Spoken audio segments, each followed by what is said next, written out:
It's a great honor for me to be here at the Empire Club of Canada today, which is arguably the most famous and historically relevant speakers podium to have ever existed in Canada. It has offered its podium to such international luminaries as Winston Churchill, Ronald Reagan, Audrey Hepburn, the Dalai Lama, Indira Gandhi, and closer to home, from Pierre Trudeau to Justin Trudeau. Literally generations of our great nation's leaders, alongside with those of the world's top international diplomats, heads of state, and business and thought leaders.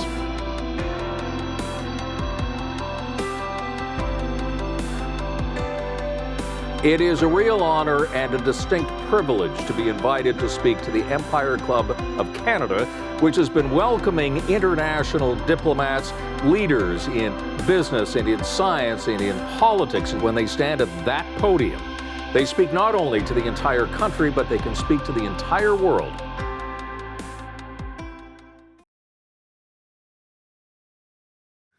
Good afternoon. Please be seated.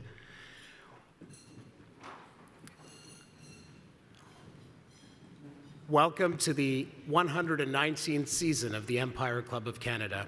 To our in-person attendees joining us at the Arcadian Court in Toronto, I'm delighted to be here with you today. And our virtual audience joining in live or on demand, thank you for your participation and support.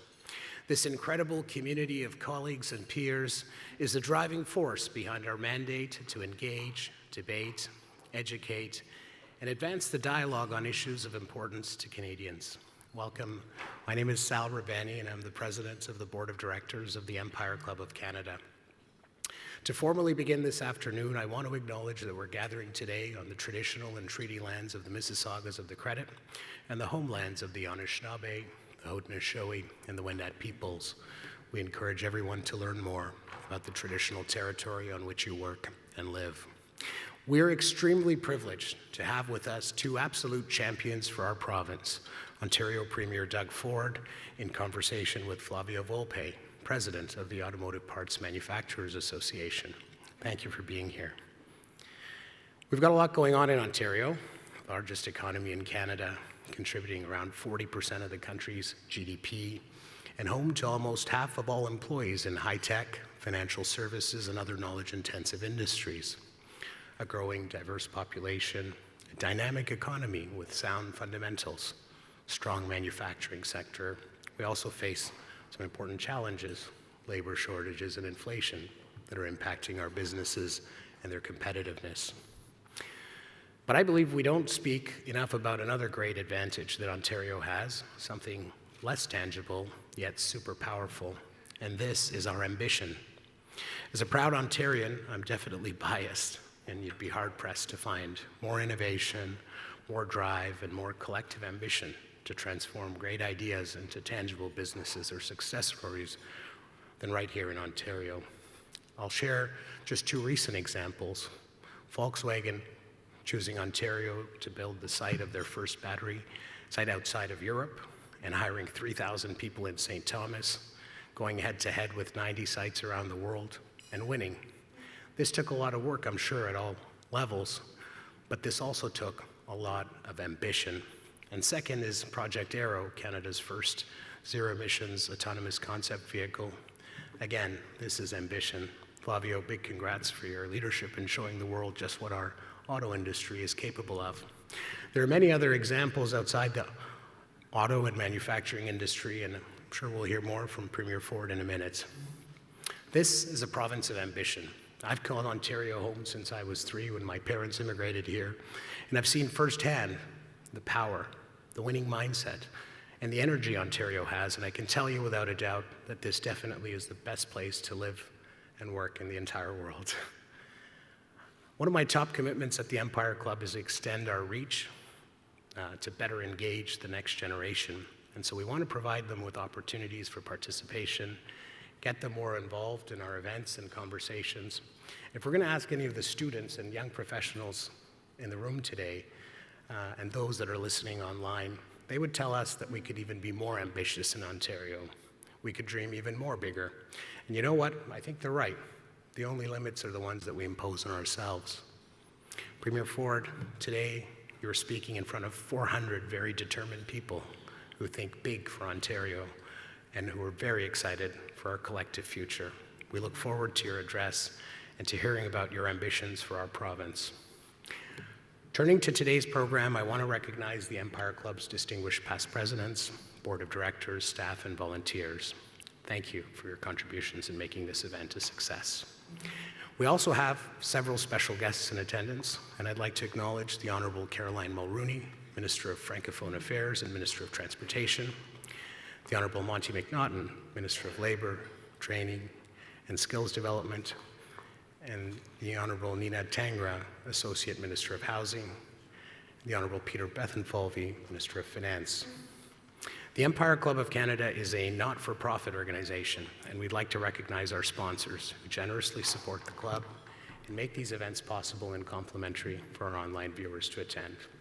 Thank you to our lead event sponsors, Hydro One and LaUna. Thank you to our VIP reception sponsors, Amazon, BMO, Bruce Power, Deloitte, Enbridge, Aurea, SNC Lavalin, Sussex, TC Energy, and Waste Connections. And thank you to our supporting sponsors, Billy Bishop Airport, Fasken, Home Care Ontario, IBAO, Johnson & Johnson, Labatt, PwC, Provincial Building Construction Trades Council of Ontario, and thank you to our season sponsors, Bruce Power, Hydro One, and TELUS.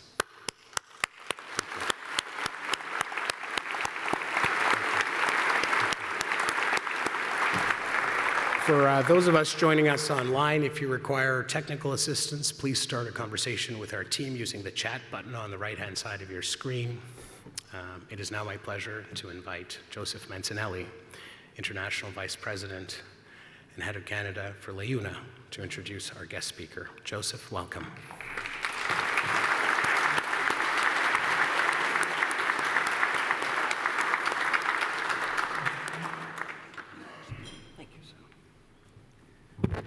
Thank you, Sal. Good afternoon, ladies and gentlemen. For decades, many of you will agree, we have seen a level of inertia in all levels of government.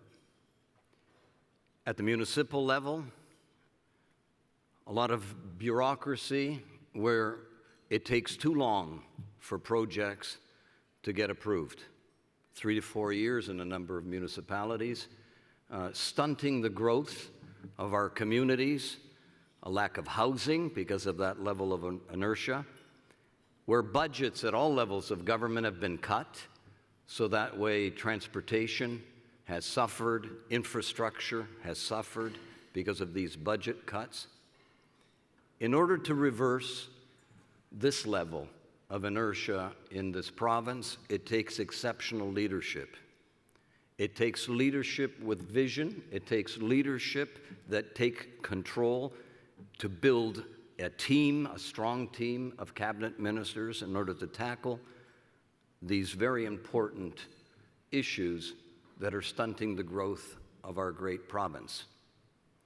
Today I have the honor of introducing a leader, an exceptional leader who has turned this province around in such a very short period of time, cutting through red tape, giving the opportunity to a number of municipalities to fast forward their plans for building housing, for building new roads, sewer and water main infrastructure that are so important to all the citizens in each community, to build transportation infrastructure that has been ignored for decades, creating hundreds of thousands of jobs right across the province of Ontario. I've had the pleasure of sitting on the Invest Ontario board, and I can't believe how many companies right across the planet are now zeroing in on Ontario, investing in Ontario because of the confidence they have in the leadership of our province. So without any further ado, ladies and gentlemen, please join me in welcoming the leader who is making all of this change possible, our Premier of Ontario, our friend Doug Ford.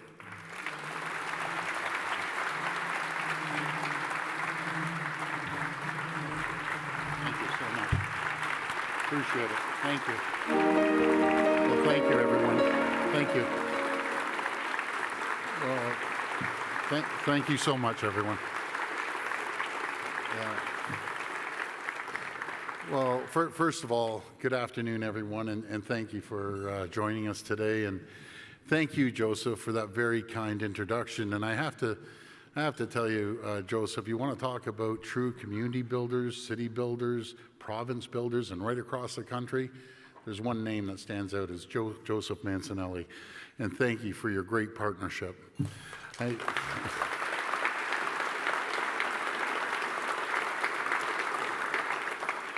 And I want to thank you, Sal, along with your entire team here at the Empire Club for having us by and hosting so many events over the number of years. I also want to thank my pal. I call him my pal. He was instrumental in growing the auto sector here to a tune of $25 billion that we'll talk about shortly is Flavio Volpe. And thank you for moderating today. I understand we're going to have a chat later on. And it's great to see everyone, not only Joseph, but Anthony and Victoria, his daughter. I always joke around, the brains behind the operation, Joseph. No, you're wonderful to see your family here. Another true champion that's instrumental in moving our economy forward, building infrastructure, is Hydro One Chair Tim Hodgson. Tim came over the other day and had a great chat, and I know you planned on bringing your dad over. I think he was 88 years old. That didn't happen, but give him all our best, and I look forward to sitting down with him. Another good friend is Dr. Mohammed Lashami. I call him the Commander-in-Chief over at TMU. You're doing a great job graduating some really, really bright young people. Along with Anna Marie Vaughn. Anna Marie, I saw you earlier. There you are. Humber College, largest college in the country. And I'll get into the reason why so many companies are coming here to Ontario, and you two are part of that critical path. Tim Hudak from Orea. Tim, great to see you. Oh, there you are.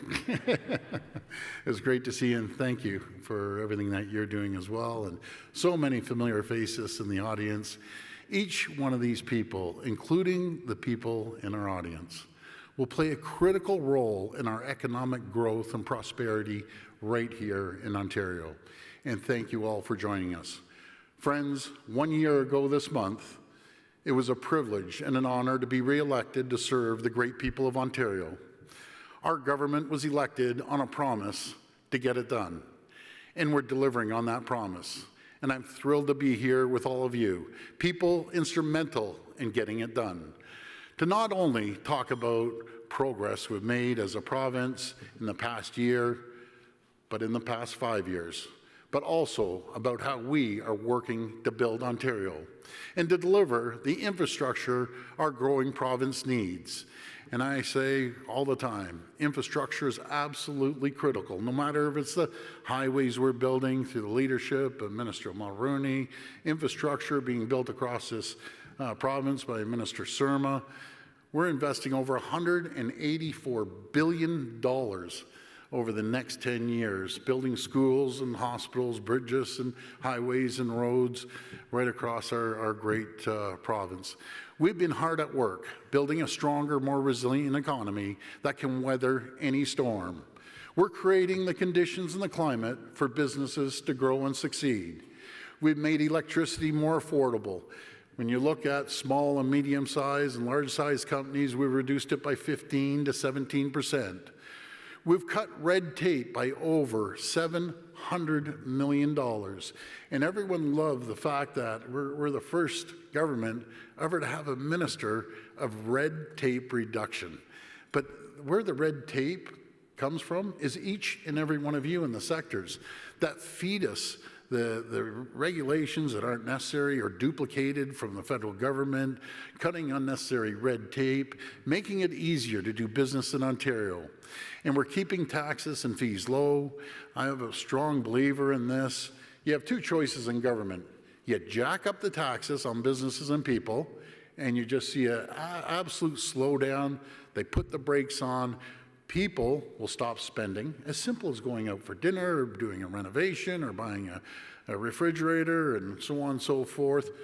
And businesses, we saw what happened in the last government. They'll stop spending and they'll leave the province. We took a different approach. We reduced taxes, and we saw more people being employed, more revenue going up to the Queen's Park coffers. In fact, we've reduced the cost of doing business here in Ontario by $8 billion a year. That's right, $8 billion with a B each and every year.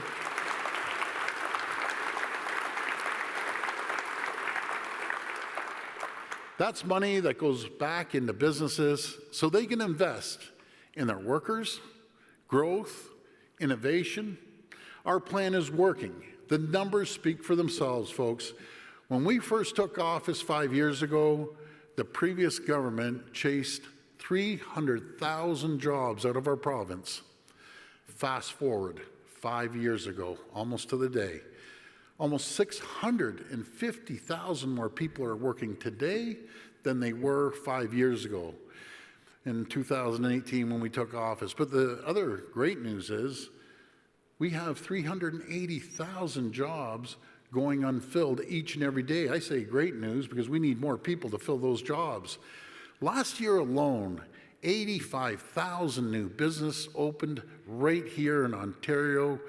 And Joseph, you mentioned Invest Ontario, and what a talented board we have there, my goodness, in all different sectors. But I think you were telling me, or someone was mentioning, you have 200 files, applications to open up here in Ontario from companies all over the world. So thank you for the great work and the team's doing over at Invest Ontario.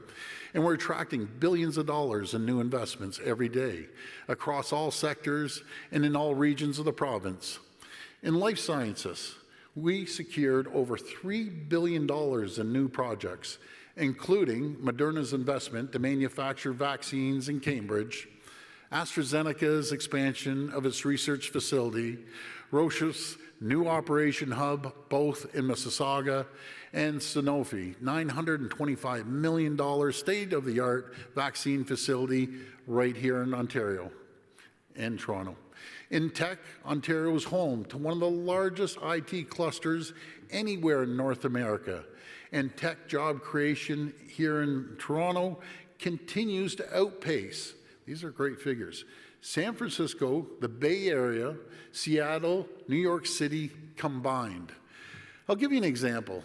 San Francisco Bay Area employs about 388,000 people in the region, whereas we employ over 411,000 people. Every day, and it's usually at nighttime, about 11 o'clock at night, Minister Vic Fideli, our #1 salesperson in the province, sends me over a text. And this is the company that's coming. This is the investment. These are the amount of people we're employing. And it's every day, and he never misses a day. Then we sit down, and he has a binder about that thick. And he sits down and he runs through all the investments, not 10 million, not hundreds of millions, but billions that are being invested right here in Ontario. And one of the reasons, I'll tell you, is because the great colleges and universities we have, and the auto sector alone, I think there's 24 colleges and universities that are focusing on the auto sector. But they always ask, you know, our #1 talent are the young people coming out of these great colleges and universities. I'll put them up against anywhere in the world. And again, thank you for everything that each and every one of you do who run the colleges and universities. We're putting our manufacturing sector back on the map. We're building a homegrown electric vehicle supply chain. I call it the electric vehicle revolution. That's connecting critical minerals in Northern Ontario and clean steel makers in Hamilton and Sault Ste. Marie, over at Algoma and Sault Ste. Marie and Dofasco and Hamilton. It's like we're changing over to electric arc furnaces. It's like taking 2 million cars off the road. To automakers and battery manufacturers across Ontario, and over the past 2.5 years, we've attracted over $25 billion in automotive and EV battery investments.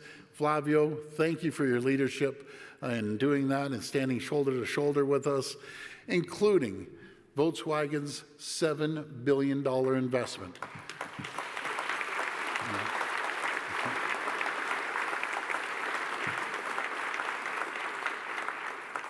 In their first overseas EV battery facility right here in Ontario in beautiful St. Thomas. Sal, I know you mentioned it, but this is really incredible. And I'll tell you, the people of Volkswagen, they're tough. They're tough, but they're very fair. Anyone in real estate can comprehend these numbers. Their footprint's going to be 16 million square feet. It's going to be a 1,500 acre business park, the largest in North America. Both of them will be the largest in North America, but I love their plan. Not only are they going to put their facility there, but they're going to put all their suppliers behind them. So JIT, just in time, they'll have parts flowing through there, and they're going to create direct and indirect jobs of over 30,000 people. It's like we're building a new city in St. Thomas. Before, they lost 5,000 auto jobs, and you could shoot a cannon down the middle of the street in St. Thomas. Now, it's just going to be absolutely booming in all areas.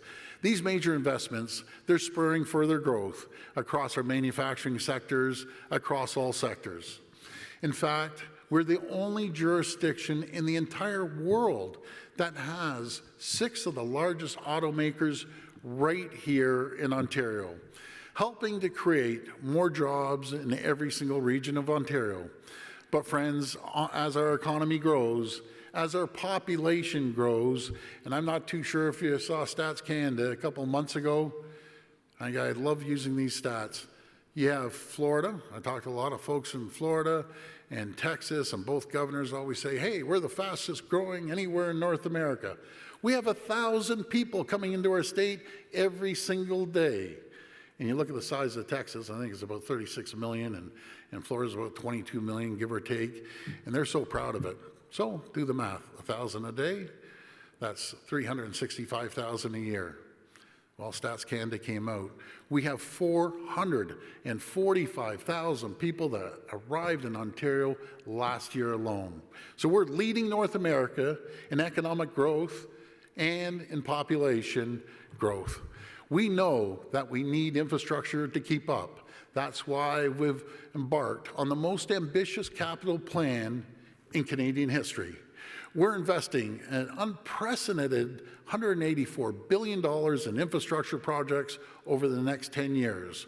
We're investing $22 billion to build more schools and childcare spaces.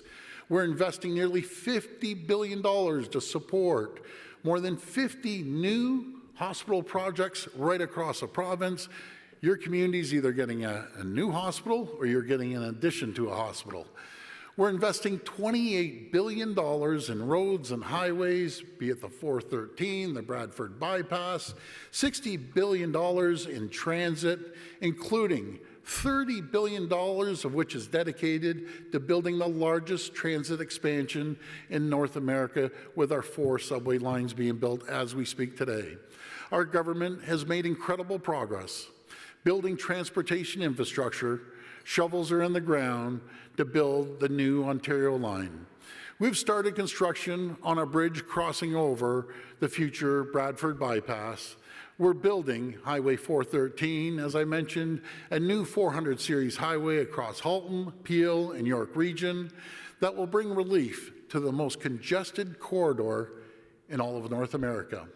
In Windsor, we've awarded the contract to design and build and finance the widening of Highway 3 and have launched procurement for an environmental assessment to connect Highway 401 to Lausanne Parkway.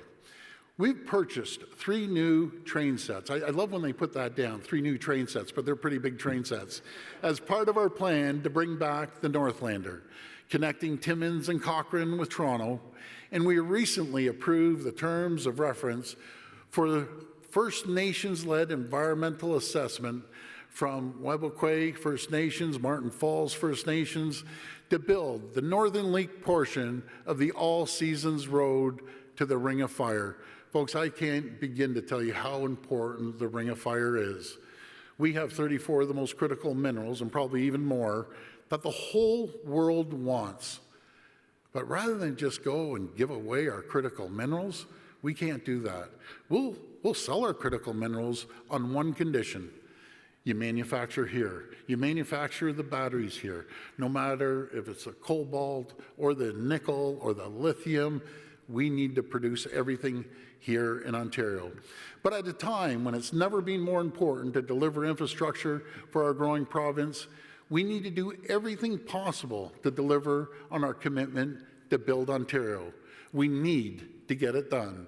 And together with Indigenous communities and municipal leaders, with business and union partners, we have to ensure that Ontario is a place where our shared potential is limited only by the scale of our ambitions.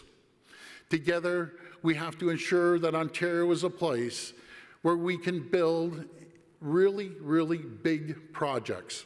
That's exactly what we'll do, and that's exactly what we're doing. Thank you.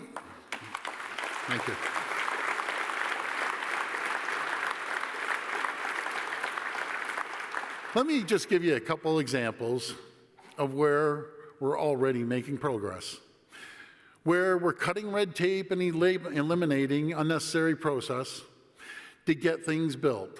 Under previous legislation, and these are pretty staggering numbers as well, typically it took 10 to 15 years to build a mine in our province. Even before opening a mine, miners would have to submit a detailed closure or rehabilitation plan to the ministry, explaining how they would restore the site to its original condition after mining is complete. Just imagine trying to put together a comprehensive closure plan for something that's going to happen 30, 50, or even 100 years into the future. This process, this back and forth with ministry officials, added months and sometimes years to the process. Years of lost jobs, lost revenues, and lost opportunities. That's why earlier this year we introduced legislation allowing qualified professionals to certify plans and allowing companies to conditionally file on closure plan and defer certain elements to a later date, all without compromising our world-class environmental standards. The timing of these changes couldn't be more important as we build up our homegrown electric vehicle and battery supply chain. We want global mining companies to view Ontario as a destination of choice for investment. We want global mining companies attracting the same minerals needed for the batteries that will power the cars of the future. Batteries that will be made right here in Ontario by Ontarians. Let's also talk about homes.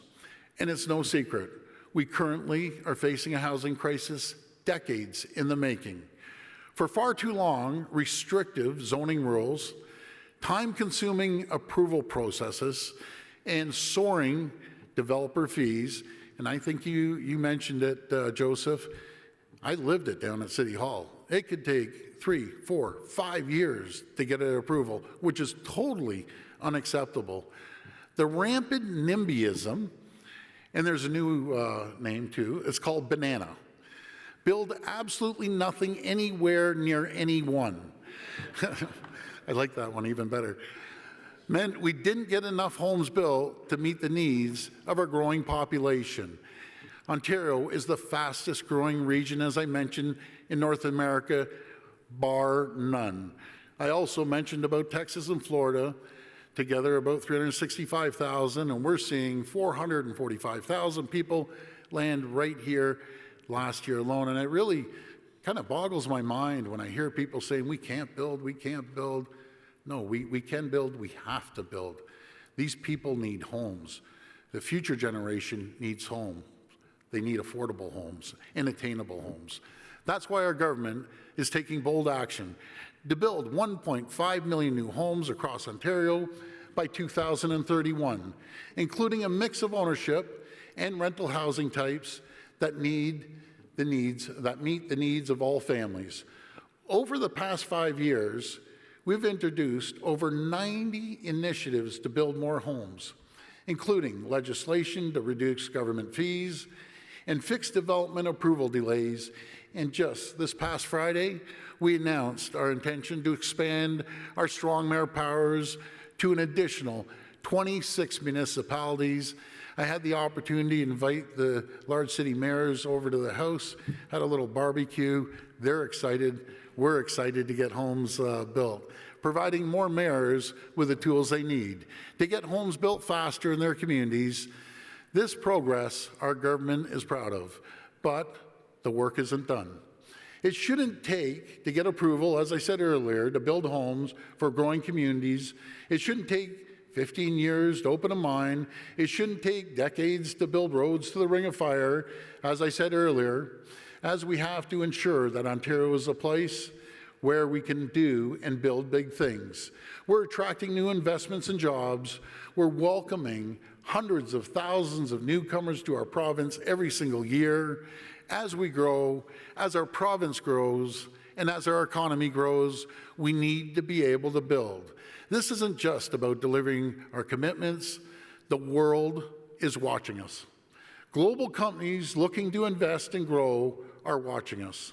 We need to show them that we can deliver, that we can build.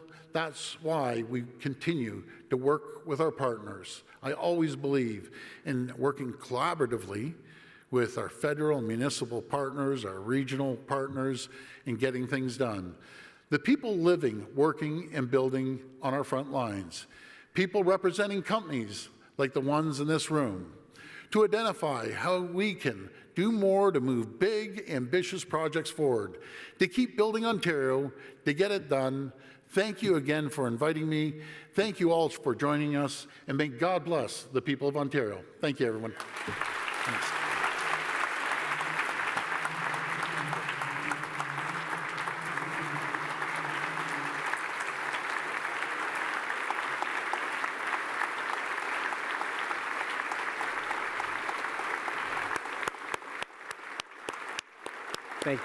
Thank you very much, Premier Ford. I'd now like to invite Flavio Volpe, the president of the APMA, to facilitate this afternoon's discussion.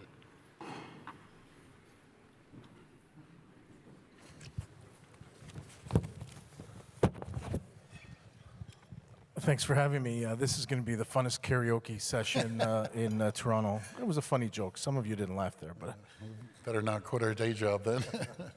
so. You know, you talk about auto investments and you talk about some of the deals that we've landed. I want to give a little bit of context for the room here who's in the business every day. The run of the last 18 months of $25 billion in investments by 6 automakers is the greatest run in the history of this province, in the history of any of our competing American jurisdictions ever. And it is done at a time when competition is at its highest. Every single company in the world is electrifying. Every single company in the world is either coming up with batteries or got to buy them somewhere. There's a lot of people who don't think that these are good investments for government. What do you say to the criticism on some of these deals? Well, I just respectfully disagree. When we're competing against the IRA down in the U.S., the Inflation Reduction Act, and I always say we can compete against anyone.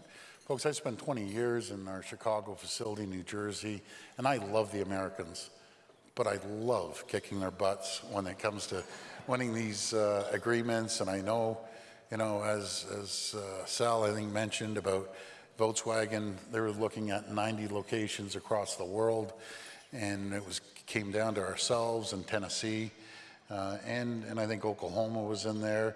And we're fortunate enough with everyone's collaboration and your leadership, Flavio, to land this massive, massive deal. And all the spin-off jobs and reciprocal jobs, I said just on Volkswagen alone, over 30,000 jobs. But I always like going back 5 years. Well, I don't like thinking back 5 years, but going back 5 years, and I'll never forget, and I think you were at the auto show with Vic Fideli and myself when we first took office. And I can't quite remember which CEO it was, or I won't name the CEO. He sat down with Vic and I. Now, we were only a few months into our mandate. And they said to Vic and I, I want to tell you, Ontario is the worst jurisdiction to do business in. The highest hydro rates and electricity rates, the highest red tape, and it's just, it's not good to do business. Oh, and by the way, we're closing our plant and see you later. And we thought, wow. And then next thing you know, Ford was looking to go down to Mexico, and GM said they were closing, and guess what? Oshawa closed. Chrysler, Stellantis right now, said we're closing Windsor and Brampton, and see you later. And we were left with Toyota and Honda. Look forward today with everyone's help and support, all levels of government. We are the only jurisdiction in the world that have 6 of the largest auto manufacturers right here in Ontario. Not only did GM come back, they did the quickest build in the history of their company. They're rolling off those pickup trucks as we speak today. We're seeing massive expansion. And I know Toyota, Honda, and GM, they're all looking to expand their battery facilities right here in Ontario. It's a hell of a turnaround. I remember that CEO, and that CEO warned this room and other rooms over the previous 5 years, and we were in a different space then, and I think we ignored him. You know, it was a big risk we took, and now we're back in the game and we're swinging for the fences. But you're swinging for the fences on housing. Yes. So you say we're going to build 1.5 million new homes. We've got the highest interest rates we've seen in 20 years. We've got trouble with inflation. You know, talk to Tim, we have declining housing starts. Can we do it? Well, I'm totally confident all of us can do it. We work together. I'll give an example. We had more housing starts since all the way back since 1988. That's what happens when you cut the red tape and the additional fees that the municipalities want to put on the buyers at the end of the day. We had more housing rental starts all the way back to 1988, and we will hit our goal. It's not a matter of fact if we will or not, we will, but municipalities have to cut this red tape. If anyone, Joe, you know better than anyone in this room, you can't put an application in, and I don't mean to pick on Toronto, I was just down there, I'll use that, and it's rampant everywhere. Put an application, it goes on the carousel, I call it. So they make their comments, it goes around the carousel, and transportation, and heritage, and everyone else makes their comments, comes off the carousel. Do you know where it goes after that? It goes back on the carousel. And it goes around and around and around. That's unacceptable. That's why, with cooperation with the municipalities, we'll issue as many municipal zoning orders as we possibly can. We know people are coming in the droves. We need homes built, not just affordable homes, but attainable homes. That we have a program that people can afford to buy a home, and over a certain period of time, they'll own their home.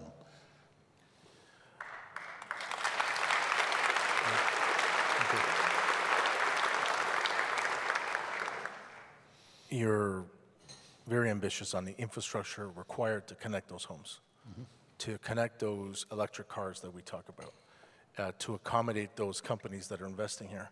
But you did touch in your speech a lot about duplication in approvals processes. And I remember during the pandemic when we first responded, when we didn't have the PPE and the ventilators we needed, we worked together with other jurisdictions and found a way to certify things without skipping steps quicker.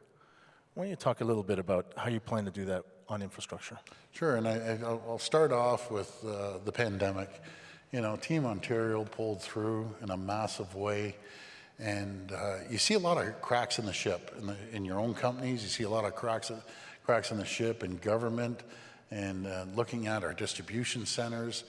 And we all pulled together. I'll never forget, right at the beginning of the pandemic, we couldn't get our N95 masks off President Trump, and I was pretty frustrated, to say the least. And so I called out for help, literally, at one of my press conferences. In 48 hours, 26,000 companies went on the portal. And we had auto manufacturers, I think it was Ford making the shields. We had beverage companies, liquor companies changing over to hand sanitizer. We had Roots, the clothing people, making gowns. We were making ventilators. we stood up a whole industry together in 2 months. And I love when I heard CBC say Ontario was second best in the world. And coming from CBC, that's pretty good. So, it's second best in the world next to Japan. I love our Japanese friends, but I thought we were number one. Everyone pulled together. And so on infrastructure, Ontario has an incredible reputation for on time, on budget. We're putting a lot of items, no matter if it's schools now or hospitals or roads and bridges, under infrastructure. And they're working collaboratively with the ministry. And we're getting things done. There's no better organization, in my opinion, than Infrastructure Ontario. They have great leadership on all levels over there.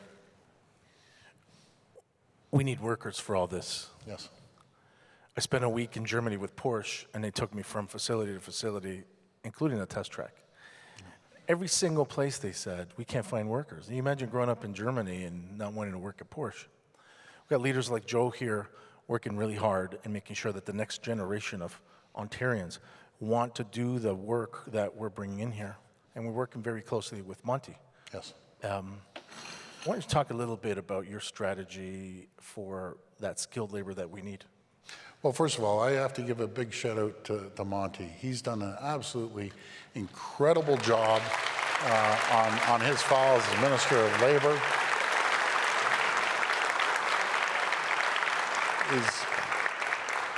So there's a nominee program for bringing in skilled workers, and when we first took office, it was about 6,000. We were able to get it up to 18,000. As you heard, 445,000 people have landed here. We've really poured money through Monty's ministry, $1.5 billion into skilled trades. We know 1 in 5 people are going to be in the skilled trades as we continue building this province. And we're going to work closely with the federal government to speed up the process. And I always say, if someone's on ODSP, I'll support them for life, and we'll all agree on that. If someone has a challenge mentally or physically, we're behind them. What drives me crazy is people on Ontario Works, probably 300,000-400,000, that are healthy. And we've never seen more jobs. There isn't one jurisdiction in Ontario. You can't walk down the street, no matter if it's at Etobicoke or down to Windsor or anywhere else, and not be able to find a job in numerous sectors. It really bothers me that we have healthy people sitting at home collecting your hard-earned dollars. We need to encourage them to contribute back to the province and find gainful employment. I'll support anyone that's having a tough time. I have no problem with that.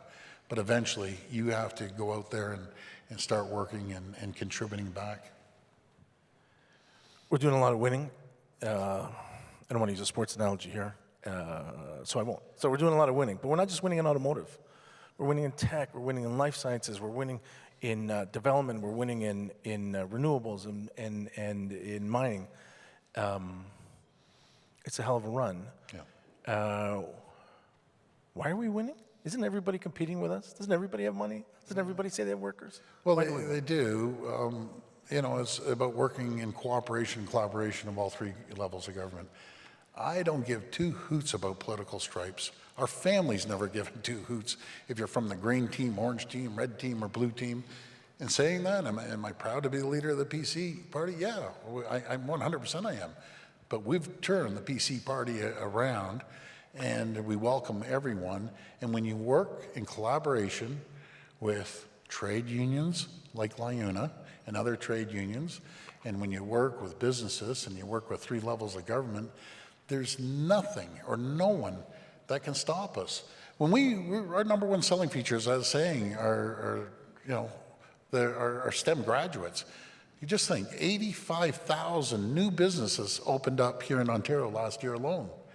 We're graduating 65,000 STEM graduates, science, technology, engineering, and math. And when we're selling to these companies, we're saying we have the best students anywhere in the world. We have the brightest and smartest people anywhere in the world right here in Ontario. and come and invest. We'll cut the red tape. We'll make it easier to open up a facility. We'll have shovel-ready, land that you can come here and start building. LIUNA and other trade unions are doing an incredible job getting stuff built as quickly as possible. That's what happens when we work together. We're unstoppable. So we're going to continue doing that with everyone and attracting new businesses to Ontario.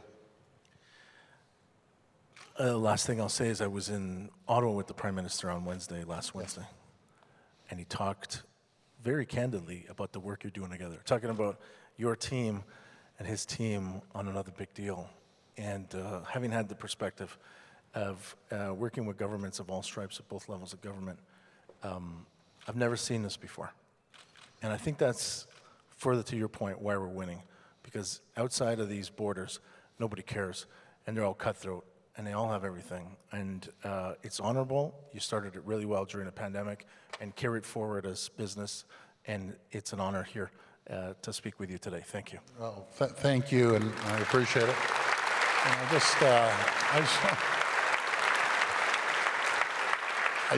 before we wrap this up, I just have to tell you the story. With the Prime Minister and myself, we know that 30% of the people that are voting for me are voting for him. We know that people want us to work together and have a phenomenal relationship. I'll work with anyone. I don't care what political stripe you're from. But think of it, never before in the history of this country have two levels of government able to get more things done, no matter if it's the health care or child care or $25 billion of investment in the auto sector or the life sciences or the tech sector. And we work very well together. I have a great friend, Christia Freeland. I was talking to her yesterday via text. Actually, I invited him to the Ford Fest, so you're all welcome to Ford Fest in Scarborough. The hardworking people, there'll be about 15,000 people that show up. Or my good friend Dominic LeBlanc. He's a champion, Minister of Infrastructure. So we're going to continue working with everyone. And again, thank you. If you ever need any help at all, is this live on TV? Can you clip this? It doesn't matter. I'm giving my cell number. Everyone has it anyways.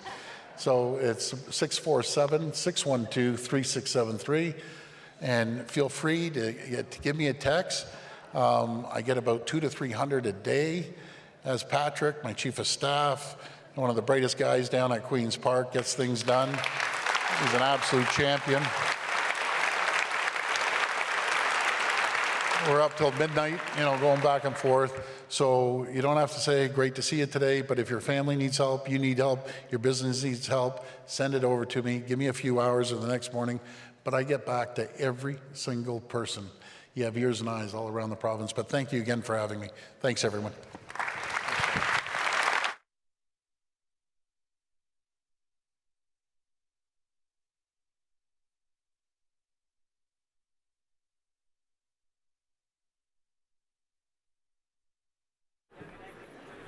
Thank you very much, Premier Doug Ford and Flavio Volpe. I'd now like to invite Megan Telford, Chief Energy Transition Officer, Hydro One, to deliver some appreciation remarks. Megan, welcome.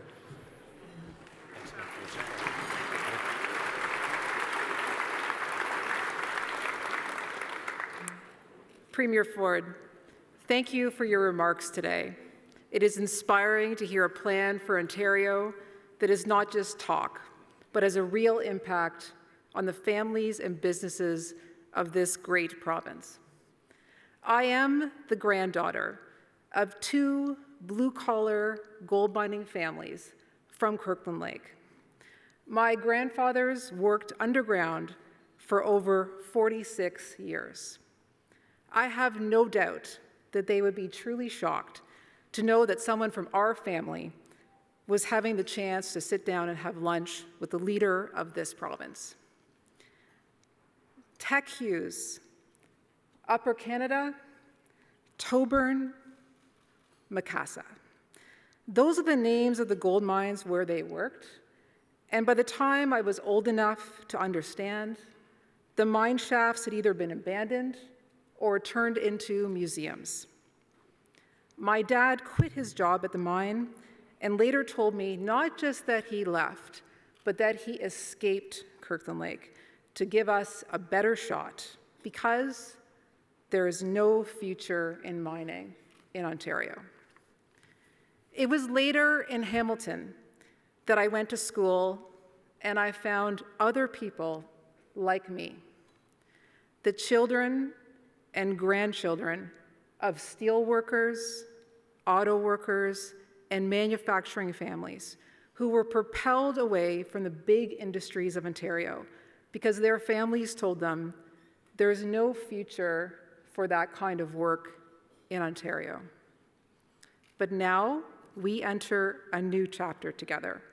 Supported and encouraged through the policies of this government, Ontario is thriving. You heard the numbers.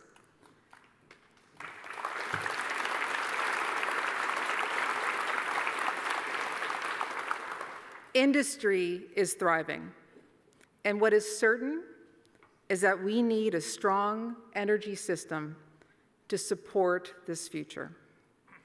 I'm so truly honored to represent Hydro One because the hardworking men and women of this company are here to meet that energy need.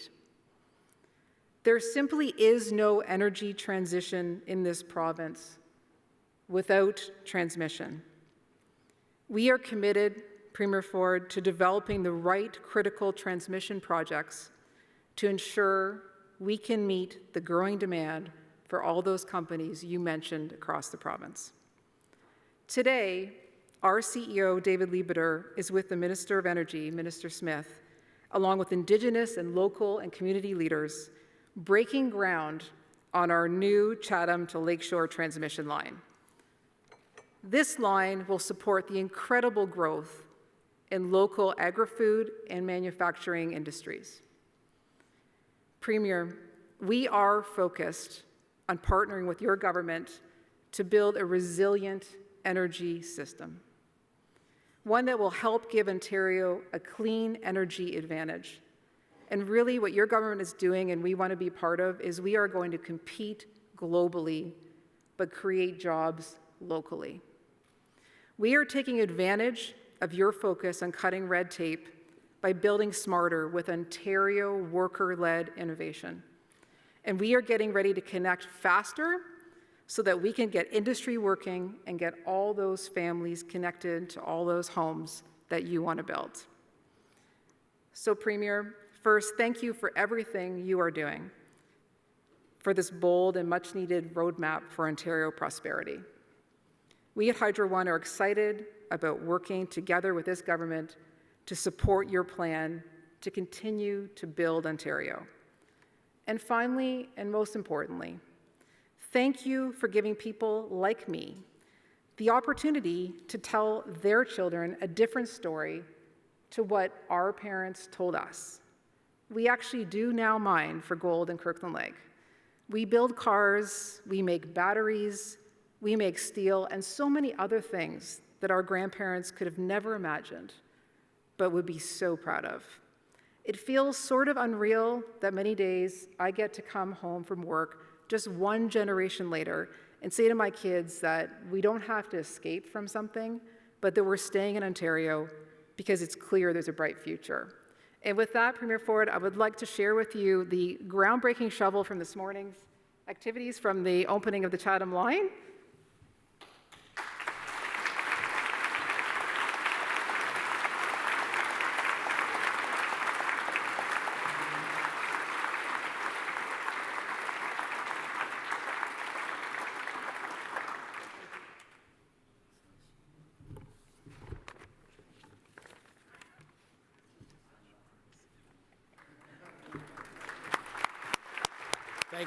Thanks, Megan, and thanks again to Joseph and all our sponsors for their support, Amazon, AWS. And I'd be remiss if I didn't take the time to acknowledge some other members in the room today, the Honourable Prabmeet Singh Sarkaria, President of the Treasury Board, the Honourable Jill Dunlop, Minister of Colleges and Universities, the Honourable Khalid Rashid, Minister of Public and Business Service Delivery, the Honourable Stan Cho, Associate Minister of Transportation, Billy Pang, Parliamentary Assistant to Minister of Citizenship and Multiculturalism, Rick Byers, Parliamentary Assistant to the Minister of Finance, Hardeep Grewal, Parliamentary Assistant to the Minister of Transportation. As a club of record, all Empire Club events are available to watch and listen to on demand on our website. The recording of this event will be available shortly, and everyone registered will receive an email with the link. I know that the Premier's got a busy schedule ahead of him, so I just would like to take this opportunity to thank you all for joining us today. Enjoy the lunch hour. This meeting is now adjourned.